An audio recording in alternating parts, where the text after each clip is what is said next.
Alhamdulillahilladzi amarna bil ittihad wal i'tisam bihablillahil matin. Asyhadu an la ilaha illallah wahdahu la syarika lah wa asyhadu anna sayyidana wa nabiyyana Muhammadan abduhu wa rasuluh. Allahumma shalli wa sallim wa barik ala sayyidina Muhammadin as-sadiqil wa'dil amin wa ala alihi wa ashabihi ajma'in. Fa ya ibadallah ittaqullaha haqqa tuqatih wa la tamutunna illa wa antum muslimun. Fa ya ibadallah usikum wa nafsi bi taqwallahi wa ta'atihi faqad fazal muttaqun. Wa qala ta'ala a'udzu billahi minasyaitonir rajim. Bismillahirrahmanirrahim. Wasari'u ila maghfiratin min rabbikum wa jannatin 'arduha as-samawati wal ardh u'iddat lil muttaqin alladzina yunfiquna fis sarra'i wad dharra'i wal kadhibina al ghaidha wal 'afina 'anil nas. Shadaqallahul 'azim. Hadirin jamaah yang dirahmati Allah Subhanahu wa ta'ala. Umur Nabiullah Musa 160 tahun. Umur Nabiullah Ibrahim alaihissalam 200 tahun. Umur Nabiullah Nuh 950 tahun. Dan umur Nabiullah Adam 1000 tahun. Jamaah yang dirahmati Allah, kalau kita amati dalam sejarah umur, ternyata semakin kesini umur akan semakin pendek. Bahkan kata Nabi, wa umru ummati bainas sab'in wa sittin. Bainas sittin wa sab'in, antara 60 sampai 70 tahun. Itu adalah umur Nabi Muhammad Sallallahu Alaihi Wasallam beserta kita sekarang sebagai umat Nabi Muhammad Sallallahu Alaihi Wasallam. Karena itu di satu hadis juga pernah dijelaskan bahwa akan datang satu zaman di mana waktu akan semakin dekat, taqarubuz zaman. Dulu saya beranggapan bahwa mungkin hanya omongan saja, bahwa kita dulu merasakan ketika menunggu bulan puasa itu begitu lama, menunggu lebaran itu dalam setahun lama. Tapi sekarang cukup pendek. Ini yang disabdakan oleh Nabi, ciri-ciri kiamat adalah waktu begitu dekat. 1 tahun akan menjadi selama 1 bulan, 1 bulan akan menjadi 1 minggu, 1 minggu akan terasa 1 hari, 1 hari akan terasa 1 jam, 1 jam akan terasa ibarat kita membakar kertas, hanya beberapa detik selesai. Dan itu sudah kita rasakan sekarang. Lalu yang kedua ciri daripada kiamat yang disabdakan oleh Nabi adalah taqarubul aswaq, dekatnya pasar. Dulu orang tua kita kalau mau ke pasar itu cukup jauh. Untuk mendapatkan memasak sayur itu dia harus keluar pagi-pagi. Tetapi sekarang begitu dekat. Keluar rumah sudah banyak sekali. Apapun kita yang kita butuhkan. Bahkan lebih dekat lagi, kita nggak usah kemana-mana, cukup di rumah, pegang iPhone kita, handphone kita, mau pesen apa saat itu juga hanya beberapa menit sudah kita bisa rasakan, udah bisa dianterin ke kamar kita, ke rumah kita. Taqarubul aswaq. Dan ini merupakan ciri-ciri daripada kiamat yang disabdakan oleh Nabi Muhammad Sallallahu Alaihi Wasallam. Karena itu dalam kesempatan yang sangat singkat ini kita harus memanfaatkan dengan sebaik-baiknya Ramadan yang akan kita masuki, yang insya Allah nanti setelah asar akan diadakan ru'yatul hilal, maka pergunakan sebaik-baiknya. Setidaknya ada 3 yang harus kita persiapkan untuk memasuki bulan Ramadan ini. Yang pertama, kita harus mempersiapkan diri pertama memasuki Ramadan ini dengan bertaubat kepada Allah Subhanahu wa taala. Dengan taubatan nasuha. Ya ayyuhalladzina amanu tubu ilallahi taubatan nasuha. Wahai manusia yang beriman, taubatlah kalian semua, taubatlah kita semua dengan taubat yang nasuh, taubat yang bersih, taubat yang betul-betul taubat, tidak mengembalikan, tidak kembali kepada melakukan kesalahan. Wasari'u ila maghfiratin min rabbikum, dan bersegeralah kalian semua, kita semua sebagai umat Islam, untuk bergegas mencari ampunan, maghfiratin min rabbikum, dari Tuhan kalian semua. Yang kedua, wa jannatin, mencari surga, arduhas samawati wal ard, yang luasnya adalah seluas langit dan bumi. Bahkan Nabi sendiri, seorang nabi, seorang rasul yang tidak punya dosa, tidak punya kesalahan, bahkan dijamin masuk ke dalam surga. Di dalam hadisnya Nabi bersabda, wallahi la astaghfirullah ilaih, la astaghfirullah wa atubu ilaih mi'ata marrah fil yaum. Kata Nabi, demi Allah saya beristighfar dan kembali kepada Allah dalam sehari 100 kali, yang sudah dijamin masuk surga. Lah kita manusia yang berlumuran dosa, setiap detik kita berdosa. Bahkan di dalam hadis ini para ulama memperselisihkan, lah bagaimana Rasulullah kok bisa bertobat? Apakah dia punya dosa? Apa penjelasan hadis ini? Ternyata kata Nabi, kata kesepakatan ulama, bahwa ketika Nabi itu 1 detik saja dia keluar tidak ingat kepada Allah, itu menurut Nabi adalah bagian daripada dosa. 1 detik saja dia lepas ingatannya kepada Allah, itu bagian daripada dosa.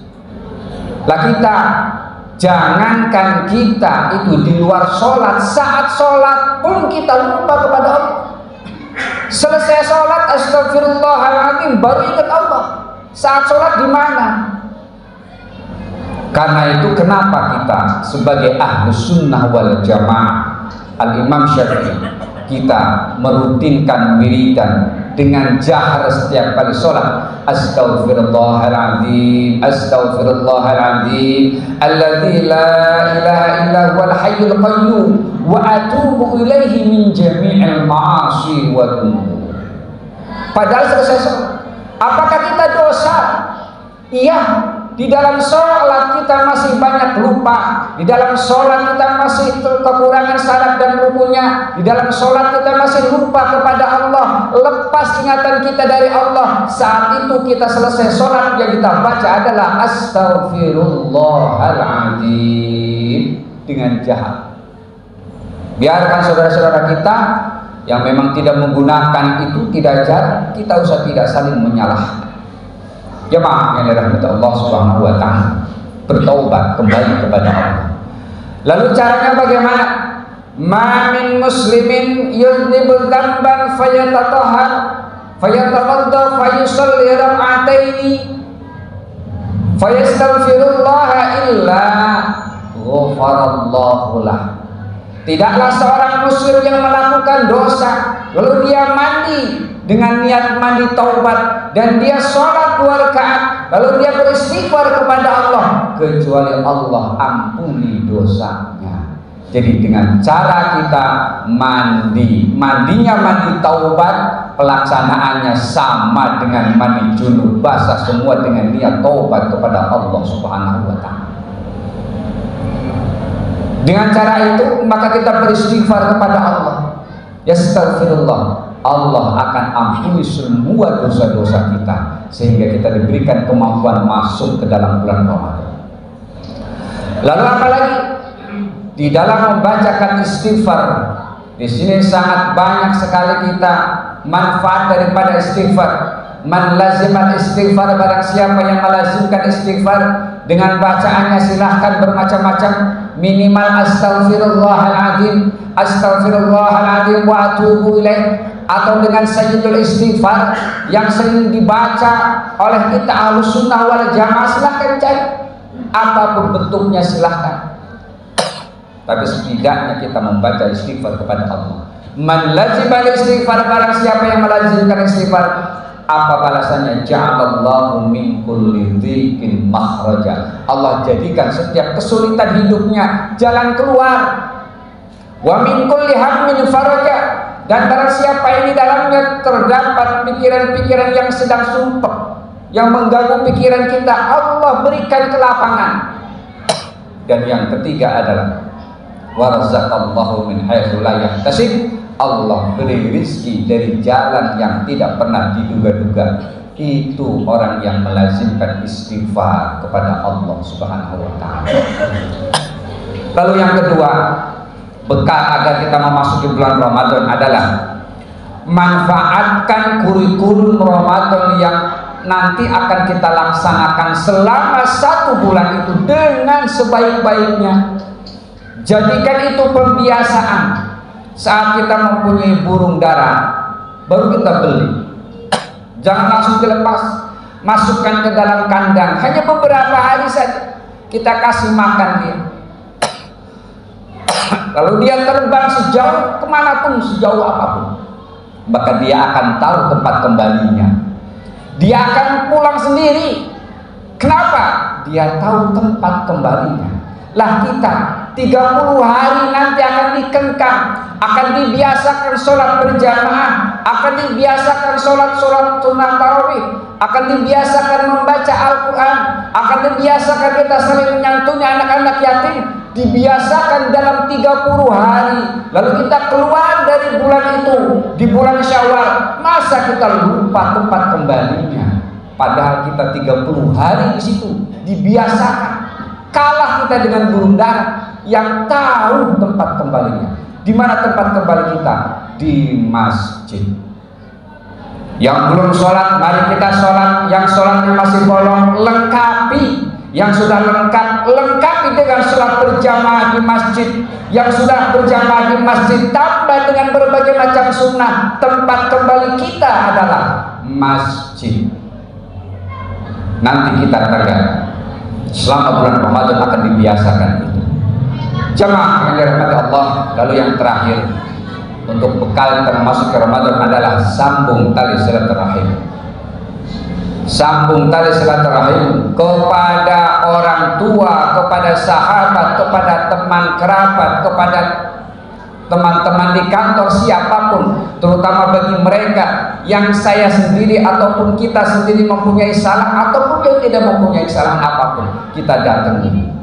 Jangan sampai kita pergi kemana-mana ziarah ke Banten, ke Cirebon, semuanya kita datangi, kita doakan, membacakan Al-Fatihah, tapi orang tua kita tidak pernah kita datangi, terutama ibu.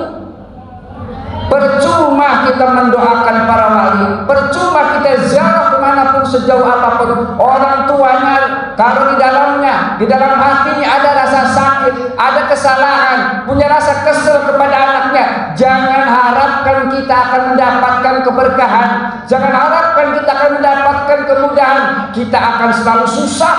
Kenapa? Orang tua yang perlu kita mohonkan ampun kepada Allah. Bagaimana dengan orang tuanya yang sudah tidak ada? Maka ziarahi kuburnya, kita doakan, kita bacakan Al-Fatihah, terutama adalah ibu kita. Barangkali di antara kita ada yang merasakan kok hidupnya sulit, semua bisnisnya tersendat, apapun yang kita lakukan selalu gagal, keluarga tidak harmonis. Silahkan cek apakah kita punya masalah dengan ibu kita. Apakah ibu kita mungkin punya sedikit rasa sakit terhadap kita? Maka inilah waktu yang tepat untuk kita memohon ampun kepada orang tua, untuk penyambung tali silaturahim. Baru setelah selesai orang tua, barulah kepada sahabat dan kepada yang lain. Mudah-mudahan 3 ini menjadi bekal buat kita, agar kita diberikan kemampuan untuk melaksanakan ibadah Ramadan 1 bulan penuh, dan pergunakan ini adalah Ramadan yang terakhir, karena tidak ada jaminan umur kita akan sampai di tahun yang akan datang. Barakallahu li wa lakum fil Qur'anil azim wa nafa'ani wa iyyakum bima fihi minal ayati wa dzikril hakim. Aku qouli hadza wa astaghfirullahal azim li wa lakum wa li walidayya wa li walidikum fastaghfiruh innahu huwal ghafurur rahim. Allahumma salli wa sallim